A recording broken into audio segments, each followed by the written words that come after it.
గత కొంతకాలంగా కాకినాడ జిల్లా పిఠాపురం నియోజకవర్గంలో తెలుగుదేశం పార్టీ ఇన్ఛార్జిగా ఉన్నటువంటి వర్మ గారి పరిస్థితి అగమ్యగోచరంగా ఉంది. పార్టీలో ఆయనకి ఇంపార్టెన్స్ లేదు, సరైన ప్రాధాన్యత పార్టీ అధిష్టానం ఇవ్వడం లేదనే చర్చ జోరుగా కొనసాగుతుంది. అందుకు కారణం ఏంటంటే ఆయనకి గత ఎన్నికలకు ముందు ఎమ్మెల్సీ పదవి ఇస్తారు. ఎందుకంటే పార్టీకి సంబంధించి ఆ సీట్ని త్యాగం చేశారు. పవన్ కళ్యాణ్ గారికి అంటే జనసేన పార్టీకి పిఠాపురం నియోజకవర్గం సీట్ కేటాయించడంతో ఆ సీట్ని ఆయన త్యాగం చేయాల్సి వచ్చింది.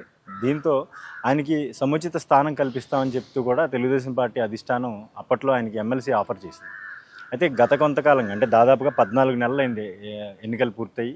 ఈ 14 నెలల కాలంలో వర్మ గారికి సంబంధించి ఎటువంటి నిర్ణయం తెలుగుదేశం పార్టీ అధిష్టానం తీసుకోవడంతో ఆయనకు అంత ప్రాధాన్యత ఇవ్వడం లేదనే చర్చ జోరుగా కొనసాగుతోంది. ఆయన కెరీర్ ఇంకా ముగిసినట్టే అంటూ కూడా దాదాపుగా పెద్ద ఎత్తున చర్చోపచర్చలు నడిచిన పరిస్థితి. ఇప్పుడు కూడా దాదాపుగా 14 నెలలైంది. అయినా ఇప్పటికీ ఎటువంటి నిర్ణయం తీసుకోకపోవడంతో కొంత వర్మ గారికి సంబంధించినటువంటి కేడర్లో కూడా ఒక అసంతృప్తి నెలకొంది. ఎందుకంటే ఆ నియోజకవర్గం పరిస్థితి చూస్తే పూర్తిగా జనసేన పార్టీ చేతుల్లోకి వెళ్ళిపోతూ ఉంది. ఎప్పటికప్పుడు ఏ నిర్ణయం తీసుకున్నా జనసేన పార్టీ నిర్ణయం ప్రకారమే అక్కడ పనులన్నీ జరుగుతున్నాయి.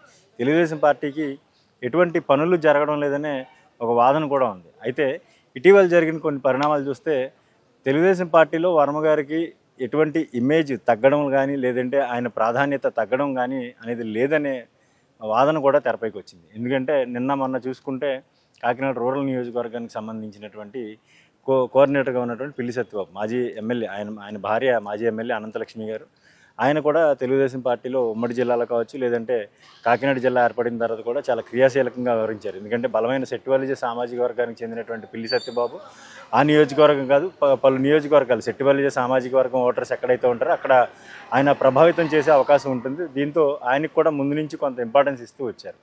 నిన్న ఆయన ఎప్పుడైతే రాజీనామాస్త్రం ప్రయోగించారో పార్టీ పదవికి రాజీనామా చేశారు. కానీ పార్టీ క్రియాశీలక సభ్యత్వానికి మాత్రం రాజీనామా చేయలేదు. ఈ నేపథ్యంలో ఆయన్ని సముదాయించడానికి కొంత ఆయన్ని బొజ్జగించే ప్రయత్నం చేసేందుకు ముందుగా తెలుగుదేశం పార్టీ తరఫున అధిష్టానం దూతగా వచ్చినటువంటి వ్యక్తి పిఠాపురం వర్మ గారు వచ్చి ఆయన్ని కొంత చర్చించిన తర్వాత పార్టీ ఉన్నత వర్గాలు అంటే రాష్ట్ర అధ్యక్షుడు పల్లా శ్రీనివాస్ గారితో కావచ్చు లేదంటే జిల్లా ఇన్ఛార్జి మంత్రిగా ఉన్నటువంటి నారాయణ గారితో కూడా మాట్లాడించి కొంత ఆయన్ని కొంచెం సముదాయించే ప్రయత్నం అయితే వర్మ గారు చేశారు. దీంతో కొంత వర్మ గారికి ప్రాధాన్యత తగ్గింది లేదంటే ఆయన ఇంపార్టెన్స్ ఇవ్వడం లేదు అనే వాళ్ళకి కొంత నోళ్లు మూతపడిన పరిస్థితి కనిపిస్తోంది. అయితే ఆయనకి ఇస్తానన్నటువంటి ఎమ్మెల్సీ పదవి మీద ప్రస్తుతం మరోసారి చర్చ తెర మీదకి వచ్చింది.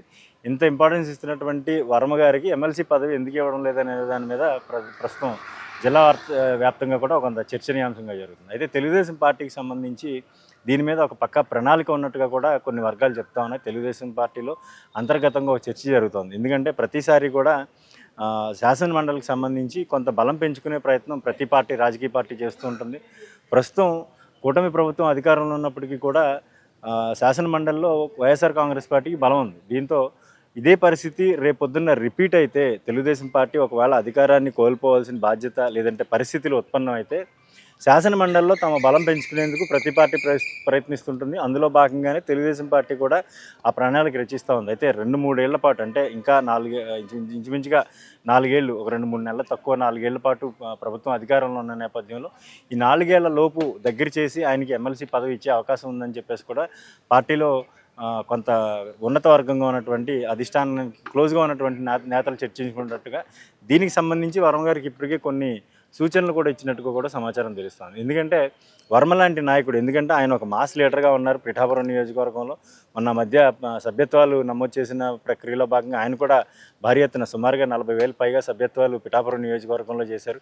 పిఠాపురం నియోజకవర్గాన్ని పూర్తిగా తమ ఆధీనంలోకి తీసుకోవాలని చేస్తున్నటువంటి జనసేన ప్రయత్నాలని ఆయన కూడా ఎక్కడికక్కడ కట్టడి చేసుకుంటూ తన కేడర్ని కాపాడుకుంటూనే కాదు ఆ పార్టీ తెలుగుదేశం పార్టీకి సంబంధించి పిఠాపురం నియోజకవర్గంలో పూర్తి స్థాయిలో ఆయన పట్టు సాధించే దిశగా కూడా ఆయన ప్రయత్నాలు ఎక్కడ వెనక్కి తగ్గకుండా చేస్తూ ఉన్నారు. ఇటువంటి నాయకుడిని ఏ పార్టీ కూడా వదులుకునే ప్రయత్నం చేయదు. అందులోన టీడీపీ లాంటి నాయకత్వం అయితే అసలు పిఠాపురం వర్మ గారు లాంటి వ్యక్తుల్ని వదులుకునే ఆలోచన చేయదు. దీంతోనే ఆయనకి ఇంకొక 2-3 ఏళ్ల నిరీక్షణ తర్వాత అయినా సరే ఎమ్మెల్సీ పదవి ఖచ్చితంగా వచ్చే అవకాశం ఉంటుంది. ఎందుకంటే ఆయన ద్వారా తెలుగుదేశం పార్టీకి సంబంధించినటువంటి బలమైన వాదన, బలమైన వాయిస్ ఒకటి శాసనమండలిలో వినిపించాలనే ప్రయత్నం చేస్తూ ఉన్న పరిస్థితులు కనిపిస్తూ ఉన్నాయనేది తెలుగుదేశం పార్టీలో అంతర్గతంగా చర్చించుకున్నటువంటి అంశం. సో దీన్ని బట్టి చూసుకుంటే పిఠాపురం వర్మ గారి ఇంపార్టెన్స్ ఎక్కడా తగ్గలేదు, ఆయన ప్రాధాన్యత ఎక్కడా తగ్గలేదు. ఆయనకి ఇవ్వాల్సినటువంటి గౌరవం, ఆయనకి ఇవ్వాల్సినటువంటి సముచిత స్థానం ఇవ్వడానికి మాత్రం కొంత ఆచితూచి వ్యవహరిస్తున్న నేపథ్యంలో కొంత ఆలస్యమైనప్పటికీ కూడా ఆయనకి ఎమ్మెల్సీ పదవి దక్కే అవకాశం ఉందన్నట్టు కూడా స్పష్టంగా తెలుస్తూ ఉంది.